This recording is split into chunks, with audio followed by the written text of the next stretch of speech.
ಏನು ಕೂಲಿ ಕಾರ್ಮಿಕರಿಗೆ ಮಾಡಿದಂಥ ಆ ಒಂದು ಕಷ್ಟಪಟ್ಟು ದುಡಿದಂಥ ಆ ಕೂಲಿ ಕಾರ್ಮಿಕನಿಗೆ ಆ ಕೂಡಲೇ ಹಣ ಜಮಾ ಆಗಬೇಕಾಗಿತ್ತು.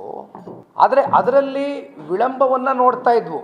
3 ತಿಂಗಳು 6 ತಿಂಗಳಾದರೂ ಕೂಡ ಅವರು ಪ್ರಾಮಾಣಿಕವಾಗಿ ಏನು ದುಡ್ದಿದ್ರು ಆ ದುಡಿಮೆಗೆ ಅವ್ರಿಗೆ ಆ ಗೌರವಧನ ಸಿಗ್ತಾ ಇರಲಿಲ್ಲ. 3 ತಿಂಗಳಿಗೋ 6 ತಿಂಗಳಿಗೋ ಒಂದ್ಸಲಿ ಕೊಡೋರು. ಈಗ ಅದರಲ್ಲೂ ಕೂಡ ಒಂದು ಸಿಸ್ಟಮ್ಯಾಟಿಕ್ ಚೇಂಜ್ ತಗೊಂಡ್ಬಂದಿದ್ದಾರೆ. 7ರಿಂದ 14 ದಿನದ ಒಳಗಡೆ DBT ಅಂದರೆ ಡೈರೆಕ್ಟ್ ಬ್ಯಾಂಕ್ ಟ್ರಾನ್ಸ್ಫರ್ ಅಂತಕ್ಕಂಥದ್ದನ್ನ ನಾವೇನು ಕರಿತೇವೆ, ಅದರ ಮೂಲಕ ನೇರವಾಗಿ ಅವರ ಖಾತೆಗಳಿಗೆ ಅವರೇನು ಪ್ರಾಮಾಣಿಕವಾಗಿ ದುಡಿದಿರ್ತಾರೆ ಪಾರದರ್ಶಕತೆಯನ್ನ ಇವತ್ತು ಎತ್ತಿಡಿತಕ್ಕಂಥ ಕೆಲಸವನ್ನ ಇವತ್ತು ಕೇಂದ್ರದ ಸರ್ಕಾರ ABG ರಾಮ್ಜಿನಲ್ಲಿ ಇದು ಒಂದು ಪ್ರಮುಖವಾದಂಥ ಅಂಶ. ಒಂದಷ್ಟು ಟೆಕ್ನಾಲಜಿಗಳನ್ನ ಬಳಕೆ ಮಾಡ್ಕೊಂಡಿದ್ದಾರೆ. ಯಾಕೆಂದ್ರೆ ಇವತ್ತು ನಾವು ಮಾತನಾಡ್ತಾ ಇರ್ತೇವೆ AI ಯುಗದಲ್ಲಿ ಇದ್ದೇವೆ.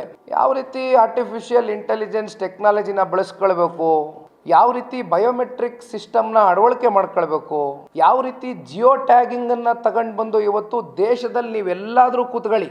ಇಷ್ಟು ದಿನ ಏನಾಗೋದು, ಕೂಲಿ ಕಾರ್ಮಿಕರ ಹೆಸರಲ್ಲಿ ಯಾವುದೋ ಒಬ್ಬ ಗುತ್ತಿಗೆದಾರ, ಯಾವುದೋ ಒಬ್ಬ ಮಧ್ಯವರ್ತಿ JCB ತಗೊಬರುವ ಮೊದಲನೇ ದಿನ ಮಾತ್ರ ಕೂಲಿ ಕಾರ್ಮಿಕರು ನಿಲ್ಲಿಸ್ಬಿಟ್ಟು ನೀಟಾಗಿ ಒಂದು ಫೋಟೋ ಹೊಡ್ಕೊಂಡು ಆಮೇಲೆ ಅದು ಆ ಪ್ರೋಗ್ರೆಸ್ ಏನಾಗ್ತಾ ಇದೆ, ಎಷ್ಟೇ ದಿನಕ್ಕೆ ಕಾಲಿಟ್ಕೊಂಡಿದ್ದೀವಿ, ಯಾವ ಥರ ನಡೀತಾ ಇದೆ ಈ ಕೆಲಸ, ಎಷ್ಟು ಜನಕ್ಕೆ ಉದ್ಯೋಗ ಸೃಷ್ಟಿಯಾಗಿದೆ, ಎಷ್ಟು ಜನನ ಬಳಕೆ ಮಾಡ್ಕೊಳ್ತಾ ಇದ್ದೀರಿ ಈಗ ಇದನ್ನು ಕೂಲಿ ಕಾರ್ಮಿಕರನ್ನ ಅಂತಕ್ಕಂಥದ್ದು ಎಲ್ಲರಿಗೂ ಕೂಡ ಗೊತ್ತಿದೆ. JCB ತಗೊಬರೋದು, ಮೊದಲನೇ ದಿನದೊಂದು ಫೋಟೋ ಹಿಡಿಯೋದು, ಕೊನೆ ದಿನದೊಂದು ಫೋಟೋ ಹಿಡಿಯೋದು, ಮುಗಿದೋಯ್ತು.